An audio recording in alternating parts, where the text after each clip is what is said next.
आज हम समझते हैं चैप्टर 1 का वास्तविक संख्या, जो बेसिक से रहेगा क्वेश्चन, रिवाइज क्वेश्चन है 10th क्लास के लिए। अब फर्स्ट क्वेश्चन है हमारे लिए कि दो धन पूर्णांक ए तथा बी के लिए यदि ए बराबर बी क्यू प्लस आर, तो इस ऑप्शन में से कौन सा उसका ऑप्शन सही होगा।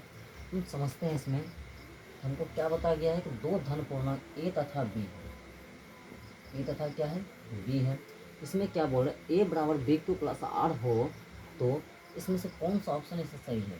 हम जानते हैं कि ए जो है, ए से डिवाइड अगर हम बी को करते हैं, सॉरी बी को डिवाइड हम ए से करते हैं, यहाँ हम भाग करेंगे, ये क्या होगा हमेशा, जैसे बी हम लगाते हैं एक, तो क्या होगा यहाँ पे बी होगा। इस तरह हम भाग करें तो हमेशा जानते हैं कि ए से बी हमेशा क्या होगा, बी से ए क्या होगा, हमेशा छोटा होगा। बी से ए क्या होगा, हमेशा छोटा होगा। इसी कारण हम समझते हैं ऑप्शन में यहाँ क्या कह रहा है, 0 से बड़ा आर होगा और बी से हमेशा आर क्या होगा, छोटा होगा। आगे फिर क्या कहता है इसमें, यहाँ देखते हैं, यहाँ क्या कर रहा है, आर जो है आर से बी क्या होगा, बड़ा होगा। ये तो सही है, लेकिन 0 से आर बड़ा होगा। यहाँ पे आर जो है शेषफल हमेशा क्या होगा, अगर शेषफल कुछ निकालते हैं, शेषफल क्या होता है, वो भाजक के बराबर होता है, या तो क्या होता है उससे छोटा होता है, उससे क्या होता है, छोटा होता है। देखो यहाँ क्या हो रहा है, बी क्या कर रहा है, आर जो है आर से 0 से आर क्या होगा, बड़ा होगा, यानी आर बी से क्या हो रहा है, छोटा है। यानी आर जो है शेषफल वो क्या 0 के बराबर भी हो सकता है। फिर आगे देखते हैं, यहाँ क्या कर रहा है, आर से आर जो है 1 से क्या है, आर बड़ा है, और बी से क्या है, आर छोटा है।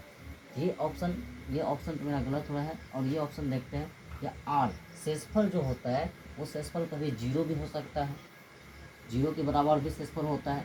और यहाँ फिर क्या कहता है, बी से आर छोटा है, ये बात तो सही है, बी से आर क्या होता है, छोटा होता है। और क्या होता है, ये आर जो होता है वो 0 के बराबर होता है, यहाँ पे इसमें कहीं दिया है।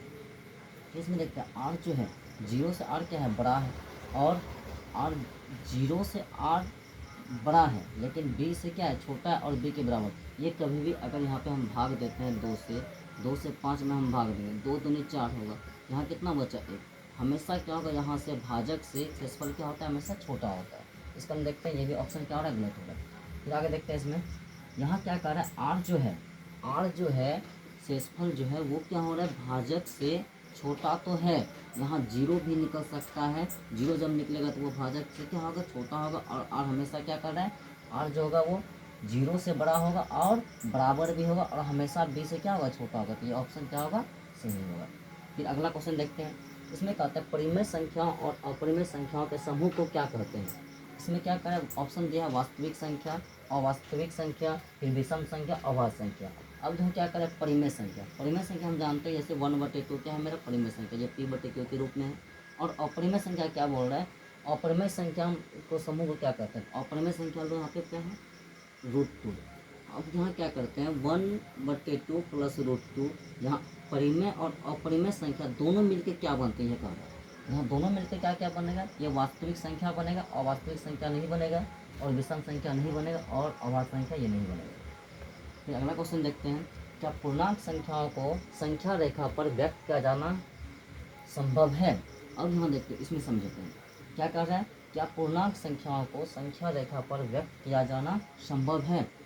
अब ये संख्या रेखा हम लिए, इसमें क्या होता है 0, फिर यहाँ पे +1 +2 +3 स्टेप से रहेगा। इसमें क्या होगा, -1 -2। इसमें क्या बोल रहा है कि क्या पूर्णांक संख्याओं को संख्या रेखा पर व्यक्त किया जाना संभव है। इसमें दो प्लस वाला भी है, 0 भी है, और माइनस वाला भी है। अर्थात हम संख्या रेखा पर पूर्णांक संख्या को व्यक्त करेंगे, तो इसका ऑप्शन कौन सा होगा, हाँ ये नहीं होगा, ये दोनों भी गलत होगा, ये गलत नहीं। फिर आगे देखते हैं, प्राकृतिक संख्याओं के संग्रह में शून्य समेत ऋण संख्याओं को शामिल किया जाए तो यह कैसी संख्या होगी। अब देखो इसमें मेरे पास प्राकृतिक संख्या क्या होता है, जैसे 1 2 3 4 5 इस टाइप से यह संख्या चलते रहता है। अर्थात गिनतिक संख्या क्या कहते हैं, प्राकृतिक संख्या कहते हैं। गिनतिक संख्या जैसे प्राकृतिक संख्या के संग्रह में शून्य वो समेट कर रहा है, मतलब शून्य को मिला रहा है, और क्या कर रहा है, ऋण संख्याओं को शामिल किया है। अब इसमें माइनस वाला भी ले रहा है, दोनों ले रहा है, माइनस वाला भी और प्लस वाला भी, और 0 भी ले रहा है। अर्थात ये संख्या कौन सा जाएगा, हम जानते हैं पूर्णांक संख्या क्या होता है, वैसी संख्या जो ऋणात्मक हो, धनात्मक और शून्य हो, इसका संग्रह क्या कहते हैं, पूर्णांक संख्या। अर्थात ऑप्शन कौन सा होगा, सी ऑप्शन हो जाएगा। अगला क्वेश्चन देखते हैं, संख्या रेखा पर पूर्ण संख्याओं का निरूपण होगा अथवा नहीं। और फिर वही क्वेश्चन है कि संख्या रेखा बोल रहा है पूर्ण संख्या का निरूपण होगा या नहीं। पूर्ण संख्या क्या होता है, इसमें 0 होता है, 1 होता है, 2 होता है, 3 होता है, अर्थात इस संख्या क्या होता है, इसको क्या बोल रहा है, संख्या रेखा पे इसको दर्शा सकते हैं या नहीं।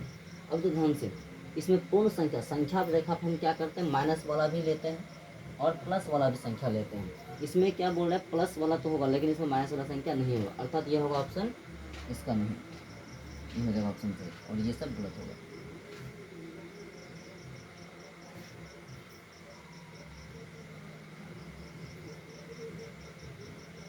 तो ये ऑप्शन गलत हो रहा है। सवाल हम समझते हैं फिर से, संख्या रेखा पर पूर्ण संख्याओं को निरूपण होगा अथवा नहीं। हाँ, इसमें हो सकता है, हम संख्या रेखा पर क्या है कि इसमें 0 और 1 2 3 है, इसको हम लिख सकते हैं संख्या रेखा पे इसको निरूपित हम कर सकते हैं, 1 2 इस तरह करके हम ले सकते हैं। तो इसका ऑप्शन कौन सा हो जाएगा, ए नंबर सही होगा ऑप्शन, ए नंबर क्या होगा, ऑप्शन सही होगा। हाँ, और ये सब क्या होगा, गलत होगा। अगला क्वेश्चन समझते हैं, सभी प्राकृतिक संख्याओं के संग्रह शून्य समेत क्या कहते हैं। अब देखो, सभी प्राकृतिक संख्याओं के संग्रह शून्य समेत क्या कहते हैं। अब इसमें हम लेते हैं प्राकृतिक संख्या क्या होता है, 1 2 3 4 इस तरह होता है, दो, इसमें हम क्या शून्य को सम्मिलित कर रहे हैं। अब हम जानते हैं कि पूर्णांक संख्या क्या होता है, वैसी संख्या जो 0 उसमें शामिल है। उसमें क्या दिया है, इसमें दिया है पूर्ण है, प्राकृतिक संख्या है, परिमेय है, नन है, नन को तो छोड़िए नहीं होगा।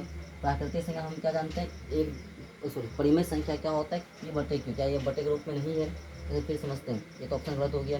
प्राकृतिक संख्या यहाँ तो खुद कह रहा है कि प्राकृतिक संख्या के संग्रह शून्य समेत क्या होगा, क्या प्राकृतिक संख्या में शून्य होता है, नहीं होता है, समझते हैं। ऑप्शन बी फिर गलत हुआ। पूर्ण में क्या समझते हैं, इसमें जानते हैं कि वैसी संख्या जो पूर्ण का संग्रह लेकर चलता है, इसमें सॉरी जो 0 का संग्रह लेकर चलता है, तो वो क्या होगा, पूर्ण संख्या होगा। इसमें कौन सा सही होगा, 6, ऑप्शन नंबर 6 का ए सही होगा।